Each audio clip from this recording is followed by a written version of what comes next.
For this, Matt Green. And I mean, I got it up close. Billy Napier losing his absolute mind and getting held back by one of his 15 of his 37 personnel staff members, as he's just losing his mind on what was an obvious touchdown that did not end up being a touchdown. I don't know if it was clear on TV that I think because there was no angle of it, but it's like you can see the guy's whole body is basically. I'm sure that I have a good general idea of where the ball was in his torso.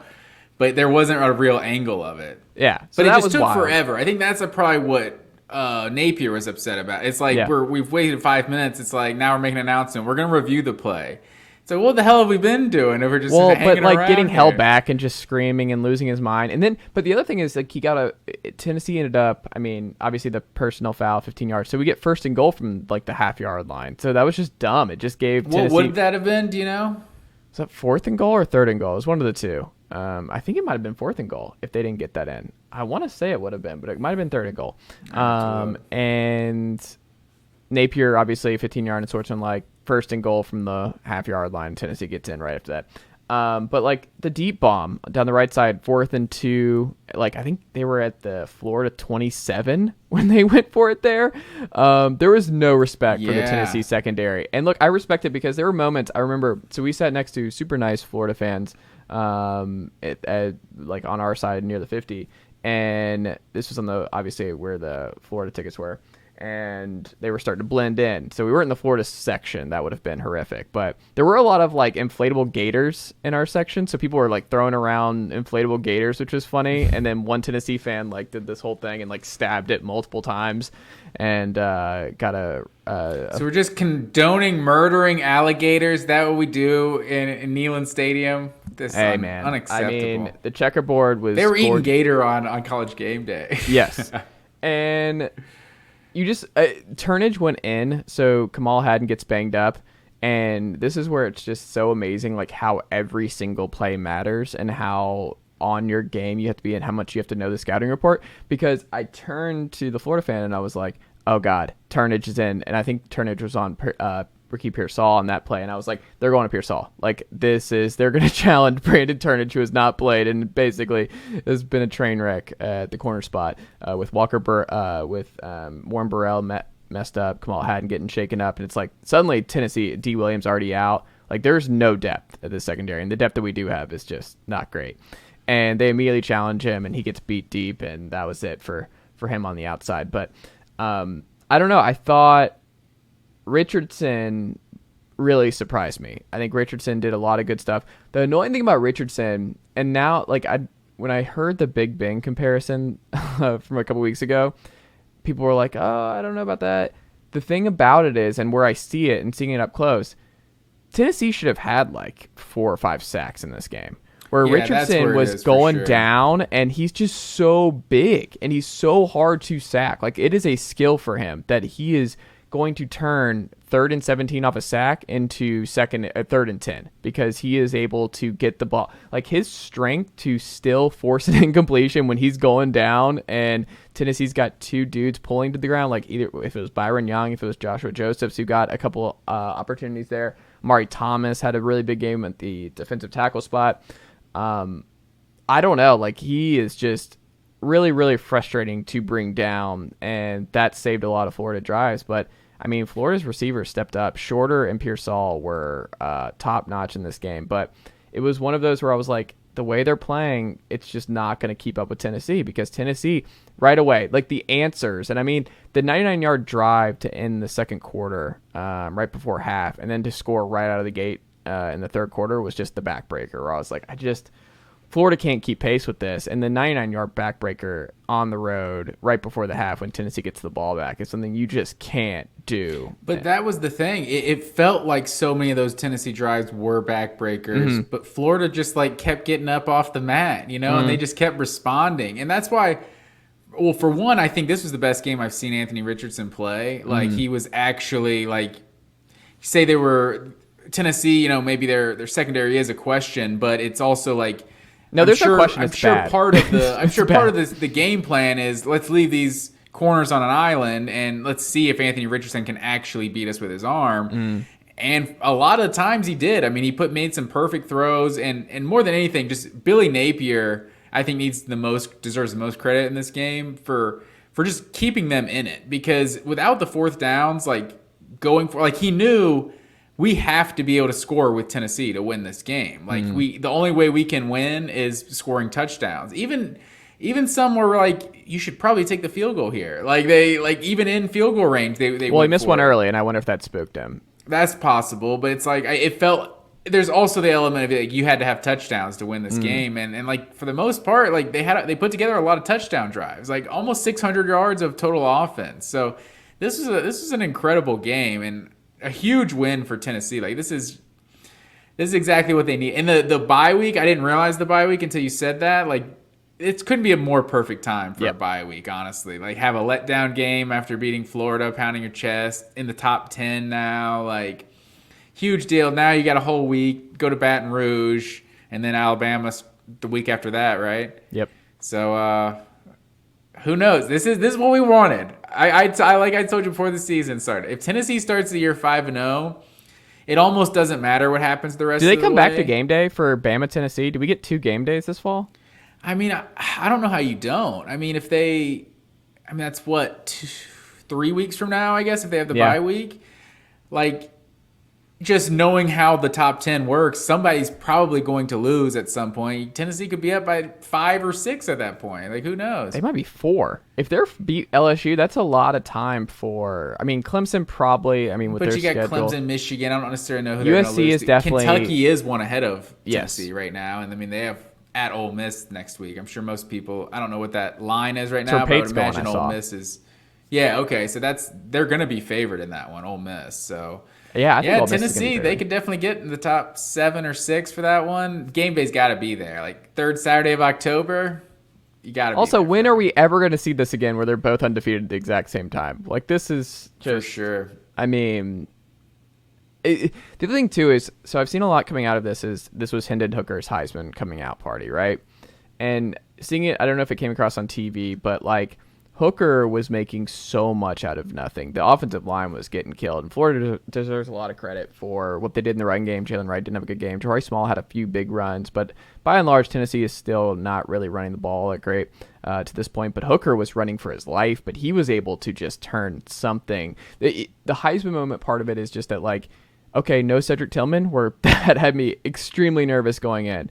Guess what? He's just going to find Brew McCoy. He's going to target Jalen. Ramel Keaton had the game of his life. He had 2 bonkers catches that maybe lost in infamy, but down the right-hand side deep in the third, I want to say it was, where he extended, where you can't extend more than what Ramel Keaton did on that catch. That was an incredible catch. It was ridiculous. But Hooker just never faced. He doesn't throw interceptions. He doesn't fumble. He took a bunch of shots where, Princeton fan had a bad fumble inside the red zone. Tennessee did not punt in this game without Cedric Tillman. They did not punt once. There was no punting for Tennessee. And this is something that I've been banging this drum. This is an offensive-driven sport now. And Tennessee is just all gas and no brakes and pushing what that actually means to the absolute limit. But the main thing that I think people miss that Hendon Hooker deserves so much credit for is that the dude just does not kill you ever. He doesn't fumble. He doesn't throw interceptions. He's thrown 2 his entire time at Tennessee. 2 total. And this was a game where he had opportunities to fumble, to throw some bad picks, to succumb to some pressure because Tennessee got down. It was not going Tennessee's way in the first quarter.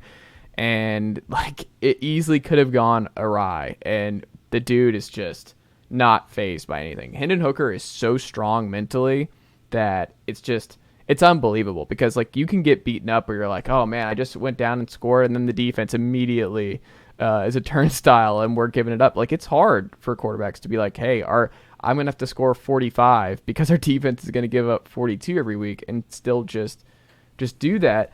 It was great that all these 5-star and 4-star, the Christian Conyers and the Jordan Matthews and the commits in this class, who are all DBs, by the way, were at this game because Willie Martinez and company can be like, hey, this is why you're coming to Tennessee this upcoming year because you're literally all playing next year. This is what we're working with right now. You can go to Georgia, Ricky Gibson. but you're not playing. Malachi Starks is in there for a while. You go up and down the list. You're not getting on the field. There's 2 or 3 5-stars that have come in the last 2 classes, I think, that aren't starting right now. Yeah, like you're not playing like anytime soon. Ricky Gibson and Jordan Matthews, you're starting next year. Like you're just going right in. We need the help right now, and I think that's a big part of why Tennessee's been able to get some of these big names right now. But I mean, if you get the monkey up, sorry, go ahead. I mean, just the last thing, the thing about the Heisman stuff with Hendon is just Tennessee still has to win 10 games. Like there's no Heisman conversation with Hendon Hooker unless Tennessee is 10-2 at the bare minimum.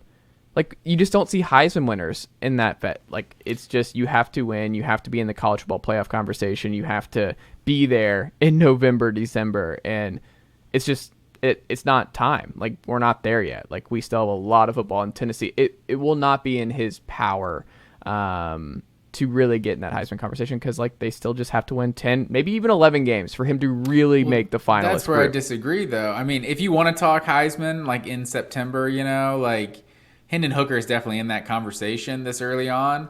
And I think it 100% is within his power because there are opportunities on this schedule where if Hendon Hooker shows out, like it's going to be undeniable how good he is. They upset Alabama, they upset Georgia or something like that. Like the opportunities are there for Tennessee. Like who knows if they're there and they are that 10-11 win team this season, but like that remains to be seen.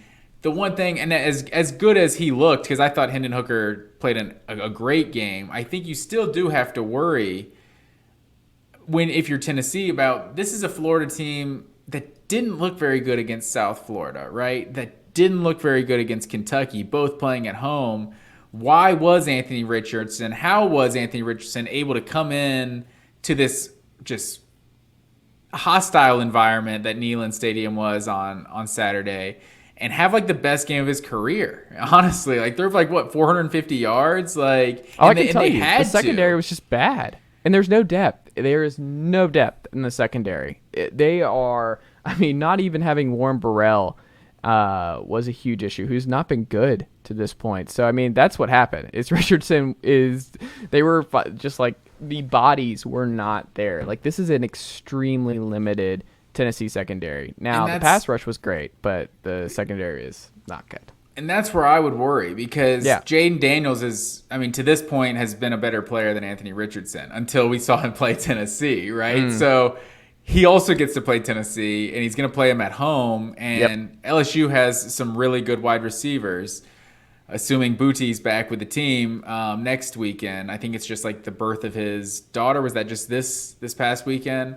I'm not sure. I think he missed a game, so I think he is still with the team and everything. So LSU does have probably better receivers than Florida does. So I don't know, in another hostile environment, that's going to provide its own challenge. So if maybe Tennessee can outscore everyone they play, but you do have to worry about a team just that hasn't been able to pass on anybody having so much success through the air. Oh yeah, like I'm extremely worried about it. Like it's gonna happen. Like it's gonna catch up to them. Like the limits of their secondary and what this defense is able to do. I mean, it's gonna happen. Like it's just eventually someone's gonna catch them. But the thing is, and this goes back to Hooker, how that comes back to bite them is mistakes by themselves. Like mistakes by the offense, putting the defense in bad situations. It's already bad, and then making life significantly more difficult for them. And Hooker just doesn't do that. Like, it just never happens. So, I don't know. I mean, we'll see. But it's a huge win. You get a bye week. But I also think just showing that you can win without Cedric Tillman and Hooker showing that he can find other ways and he can just plug in Brew McCoy, get Ramel Keaton involved, who's just did not play the last 2 weeks before that, really. And, I mean, that's huge, is that Cedric Tillman, who's the best receiver in the SEC, was out. And Tennessee still didn't punt and miss a beat really offensively. Like it shows that they are deeper than just like said 33% of his Hooker's targets, and it's like that's a safety guy and he needs him to keep this thing humming. It's like no, they can find other ways and they can evolve their offense a little bit based on who's available in their personnel. Yeah, I think that was big to the performance without Tillman because he's a difference maker. But big time win. I'm glad you got to enjoy it. in Knoxville. Checkered Nealon, man, and just all the recruits. I'm telling you, folks, like the Coliseum and everything. There's just nothing like it. I'm glad you brought that up because why don't they do that every week? Checkered Nealon, it should be an every week thing. It's like the Penn State whiteout. Penn State whiteout. Do it every week. It's awesome. They don't white out every week, do they? I'm saying they should. No, do it every week. It's gotta be special. It's gotta be special. Checkered Nealon looks so badass. How about you just focus on your university just doing one blackout night a year and actually taking care of business there? Because that was a cool thing. To do a blackout. Just rock the damn black jerseys once a year. Grinds my gears, No, sir. the blackout was good. You had Vern dancing in the booth. Like the blackout was fun. It was cool. It just became too big of a thing, but I don't know. What is wrong with it being a big thing? Georgia ruined it. It's because Alabama. They allowed Alabama to take away their black jerseys forever. I mean, they have worn them a couple times since. Well, I mean, you just beat Bama. They wore those dog collar ones back in 2020. Just put those away forever. Yeah. They did rock the black against I think UL Lafayette. I think 2016. Kirby's That's the University of Louisiana, sir. I will say, I believe it was UL Lafayette in 2016. Well, they're back to Lafayette I remember now Isaiah because they just lost to Monroe. So now that Monroe, they're the true University of Illinois. That should be the trophy. Yes. They get to whoever wins that gets to be University of Louisiana. Right? That would be cool. I would like that. Shout out to what are they? The Warhawks now? The Monroe, yeah. Yeah. They used to be something else. What did they used to be before? Yeah, I think they had a Native American one. Yeah. That they changed. And they may have just been the Indians or something. They had because Arkansas State was that too, right? Wasn't Arkansas State? They were the Indians, yeah. And then they're the Red Wolves. Yes, the Butch Jones Red Wolves. Well, there you go. Great weekend. Shout out to Tennessee.